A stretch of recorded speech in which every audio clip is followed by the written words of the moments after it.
I always said that if I titled a book about this experience, it would be called How Cancer Saved My Life. Melissa Ruffino was a 32-year-old fourth-grade teacher living in Austin, Texas, when her journey with cancer began. After months of being misdiagnosed, her physician called with devastating news.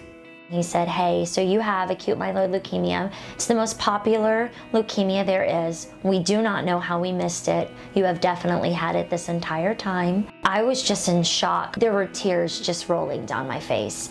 It's just that moment that's like, this cannot possibly be my life. Melissa's brother Paul reached out to a high school friend, Jaime Roman, to lift his sister up in prayer. Little did he know that conversation would lead Melissa to the medical team that would save her life. He said, Paul, my brother, Paul, do you not know what I do for a living? I am the physician's assistant to one of the top acute myeloid leukemia doctors in the country. We would love to treat your sister here at UT Southwestern. Melissa packed up for Dallas. We came immediately. I left everything in Austin in a matter of 10 minutes. I never went back to that apartment, and I met Dr. Collins. Dr. Robert Collins, hematologist-oncologist and director of the bone marrow transplant program at UT Southwestern, began treating Melissa's leukemia right away. She had a really bad case of leukemia. We gave her standard chemotherapy first to try and get her into remission. It didn't work at first, and that's a bad sign. Dr. Collins calls and said, hey, little bit help, but this is not where we need you to be. We need you to be in remission, and it didn't happen, so we're gonna have to go a little harder. A second round of chemotherapy led Melissa into remission, but her fight wasn't over.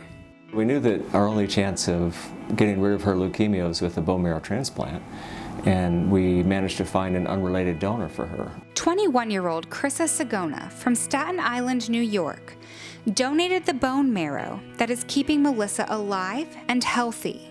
Every February 6th, I send her a little something because that is the day that she saved my life. And I'll send her how many days it's been. And at this point, she has given me over 1,000 days of life. Throughout treatment, Melissa spent more than 90 total days in the hospital, finding encouragement from friendships with nurses, technicians, and physicians. I needed them to get rid of the cancer, and I needed them to give me the drugs that would make me feel better, but I needed them to be there when I was like, oh my goodness, am I going to survive this? And they were. A special bond with a nurse who shared the name Melissa helped her find the silver lining during a particularly difficult time. For some reason, shaving your head is quite possibly one of the hardest realizations. It's cancer. Not only do you have cancer, now you look like you have cancer. So Melissa came and she got the razor, and she shaved my head for me, but we just didn't shave my head. We went through this like montage of different styles. So she would shave it and we would call it the rocker. She kind of made me fake that it was something fun, even though I was shaving my head in defeat. Following her transplant, Melissa required checkups twice a week, and now she only sees Dr. Collins once a month. Hey, Dr. Collins. Hey, Melissa. How are you? I'm good. How are you doing? Good to see you. Good to see you too. Have a seat. Thank you. It really went quite well, and if you look at her now, you would never know.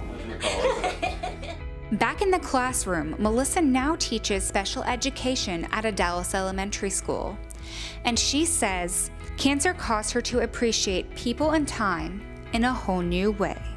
People always say, live life like you're dying, but it actually is a beautiful way to live life, and I do think that I had to start dying to be able to live that way.